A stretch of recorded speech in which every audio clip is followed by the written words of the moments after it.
안녕하세요. 철학책을 강독해주는 남자 철강남입니다. 오늘은 지난 시간에 이어서 존재와 시간을 계속 읽어보도록 하겠습니다. 지난 시간에 오리엔테이션을 했는데요. 그 1쪽을 지나서 같이 보도록 하겠습니다. 페이지는 3쪽부터 시작할 건데요. 이 3쪽과 4쪽을 보면 오리엔테이션에 좀 나왔던 부분이 있어요. 그 제목에 관한 부분들인데요. 제목에 관한 부분들은 건너뛰고 본론부터 바로 읽으면서 설명을 해드리도록 하겠습니다. 우리가 볼 쪽은 5쪽입니다. 존재 물음의 필요성, 구조 및 우익, 존재에 대한 물음을 명시적으로 반복해야 할 필요성, 우리 시대의 형이상학을 다시 수긍하게 된 것을 진보라고 간주한다 하더라도 앞에서 언급한 존재에 대한 물음은 오늘날 망각 속에 빠져있다. 지난 시간에 우리는 플라톤의 소피스트의 일부분을 차용해서 하이데거가 존재에 대한 물음을 고대에는 좀 물었지만 오늘날까지 계속 이어서 묻고 있냐? 그렇지 않다라고 했습니다. 존재가 무엇인지는 모르겠지만 우리는 그것을 완전히 안다고 할 수도 없고 그렇다고 모른다고 할 수도 없는 그런 상태에 놓여 있다고 그래요. 앞으로 계속 이야기하면서 나오겠지만 이런 이해를 막연한 이해, 우선 되게 애매하게 가지고 있는 그런 이해라고 합니다. 이것을 하이데거는 자신의 용어로 평균적 이해라고 해요. 자, 이 두 문장이 의미하는 것은 바로 이렇습니다. 하이데거가 보기에는 한동안 형이상학이 이 학문에서 중요한 것으로 취급되지 않았습니다. 칸트 이후 이 합리적 이성, 하버마스의 용어로 가져오면 도구적 이성만 발달하게 되면서 자연과학이 득세를 하게 되었어요. 그래서 형이상학에 대해서 연구하는 것은 어리석은 거라고 했습니다. 모든 학문의 분야가 자연과학적인 방법만을 중요하게 여기게 되었어요. 대표적인 그런 학파도 형성되었는데요. 그것을 보통 철학에서는 논리실증주의라고 합니다. 이 논리실증주의자의 에이어라는 학자는 이렇게까지 말합니다. 자신의 책 말미에 오늘날 철학을 하고 싶은가? 철학자가 되고 싶은가? 그렇다면 과학자가 되어야 한다. 이렇게까지 얘기를 해요. 그러니 한동안 이 학문의 세계에서 철학을 비롯한 모든 인문학은 정말 중요하지 않은 것처럼 취급했습니다. 그렇습니다. 철학이건 사회학이건 하다못해 신학까지 오늘날 여전히 인문학의 힘은 많이 약화되어 있고 자연과학적인 것이 중요하게 취급되는 것 같습니다. 여러분들 학교를 공부할 때도 마찬가지예요. 문과와 이과 둘을 구분했을 때 어느 학과의 학생들이 더 많이 들어가려고 하나요? 그리고 문과와 이과 두 분야에서 어떤 직업군이 더 풍성하고 더 많은 벌이를 가지고 올 수 있나요? 이것을 보더라도 안타깝게도 여전히 자연과학적인 부분이 높은 부분을 차지하고 있는 것 같아요. 그런데 그러다가 다시 이 형이상학, 인문학에 대해서 사람들이 관심을 가지게 되었습니다. 왜냐하면 산업혁명 이후 공장들이 열심히 발달되긴 됐는데 사람들이 사는 모습들이 결코 나아지지 않았고요. 환경은 오염되고 있고요. 가장 큰 것은 세계의 대전이 일어났습니다. 하이데거의 존재와 시간이 나왔을 때는 1차 세계대전이 끝난 지 얼마 되지 않은 그런 때였어요. 그리고 이때부터 사람들이 반성을 하기 시작합니다. 과학기술을 발달시키는 것이 과학기술만 발달시키는 것이 좋은 것이 아니구나. 인간의 이성이라는 것이 정말 합리적이고 인간의 삶에 유토피아를 만들어줄 거라고 생각했는데 우리가 맞닥뜨리게 된 현실은, 역사는, 시대적 상황은 어떤 거였습니까? 바로 인간이 인간을 죽이고 여러 나라가 전쟁에 참여하게 되는 이런 참혹한 현실을 맞이하였고 또 과학기술을 열심히 발전시켰는데 많은 사람들을 죽음으로 몰아넣거나 다치게 하는 이런 대량 살상 무기를 만드는 것이나 취중했으니 정말 과학은 제어할 수 없는 것인가? 이런 반성이 일어나게 됐고요. 그렇게 되면서 다시 한번 사람들은 인문학에 대해서, 철학에 대해서, 형이상학에 대해서 관심을 가지게 되었습니다. 그러니 하이데거가 보기에는 과거에 이 과학만을 중요하게 여겼던 그런 학문적 풍토에서 이제 형이상학을, 인문학을 다시 관심을 가지게 되었으니 이거는 학문의 진보라고 할 수가 있지요. 그런데 문제가 있습니다. 드디어 인문학에 대해서, 형이상학에 대해서 중요하게 여기고 다시 관심을 가지게 됐는데 여전히 우리는 존재에 대해서 묻지 않는다는 거예요. 정말 인문학과 철학과 형이상학과 여러 인간을 위한 그런 학문을 한다고 하는데 그 근본되는 존재에 대해서는 묻지 않는다는 것은 학문의 기본이 안 돼 있다고 하이데거가 말하는 것 같습니다. 그럼에도 사람들은 존재를 둘러싼 거인들의 싸움을 새로 불붙이려는 노력을 안 해도 되는 것이라고 간주하고 있다. 그러나 앞에서 인용된 물음은 결코 임의적인 것이 아니다. 이 물음은 플라톤과 아리스토텔레스의 연구를 숨가쁘게 하였으나 그 이후로는 실제적 탐구에 주제적 물음으로서는 침묵해버리고 말았다. 이 두 사람이 이룩한 성과는 여러가지 첨삭과 덧칠을 거쳐 헤겔의 논리학에서 일관되어 왔다. 사람들은 여전히 존재에 대한 물음을 묻지 않는다고, 다시 제기해야 할 필요가 없다고, 다시 불붙여야 할 필요가 없다고 생각한다고 하이데거는 말하고 있습니다. 그럼 존재를 둘러싼 두 거인들은 누구일까요? 네, 하나는 플라톤과 하나는 아리스토텔레스입니다.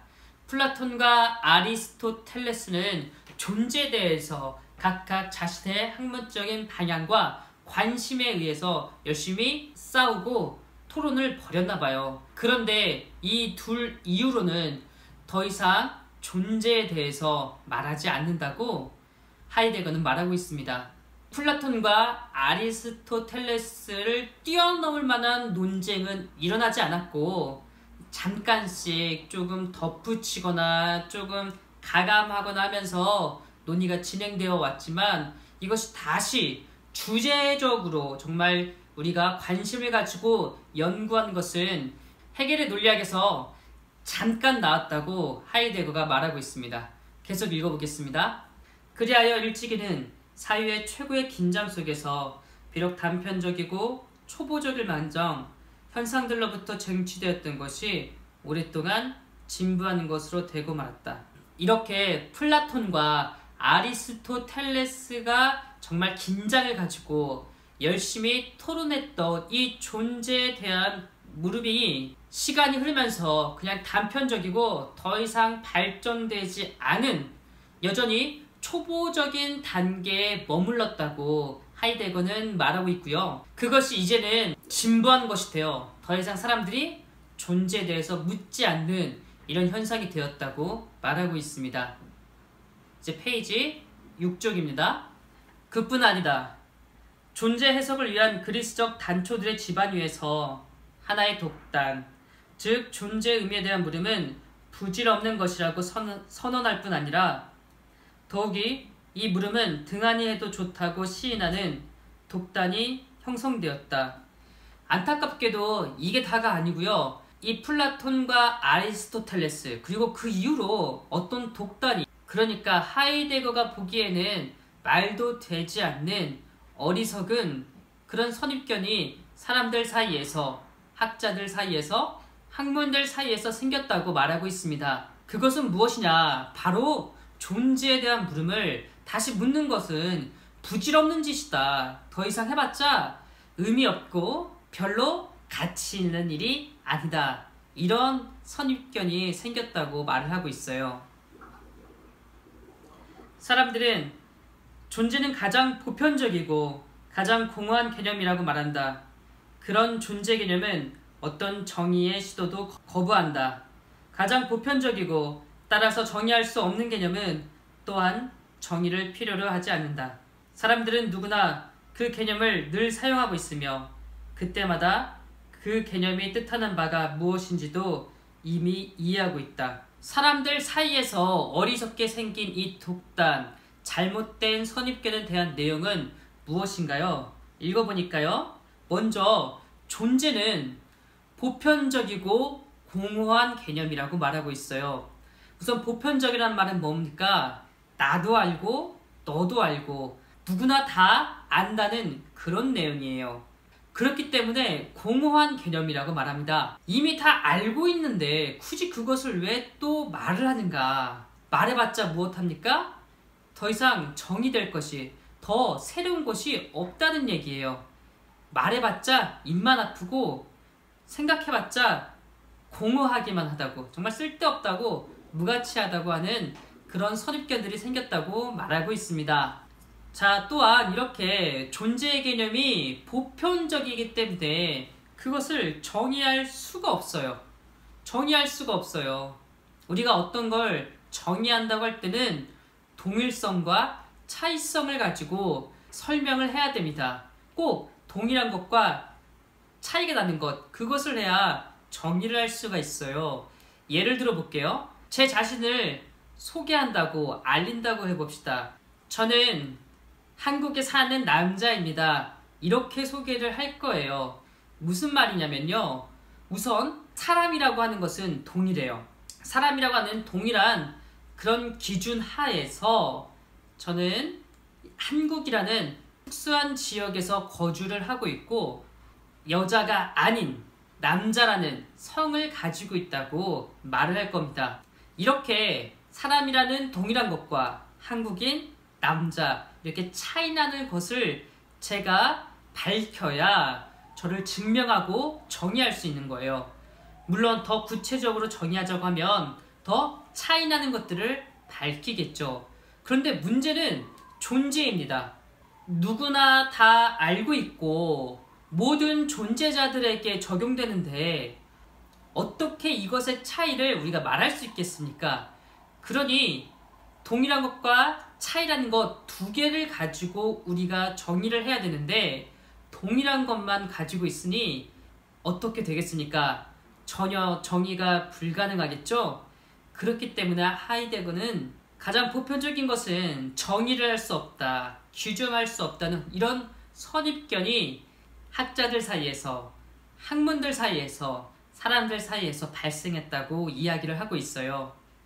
그렇습니다. 이렇게 존재하는 것은 누구나 다 사용하고 있고 누구나 다 어느 정도는 이해를 하고 있기 때문에 더 이상 존재에 대해서 물을 필요도 정의할 필요도 없다고 하는 이런 선입견이 형성됐다고 말하고 있습니다. 그리하여 감추어진 것으로서 고대의 철학적 사유를 동요시켰으며 동요 속에 붙잡고 있던 것이 이제는 백일하에 자명한 것으로 되어버렸고 그 결과 아직도 그것에 대해 묻는 자가 있다면 그는 어떤 방법적 실책을 범하고 있다고 비난받고 있다.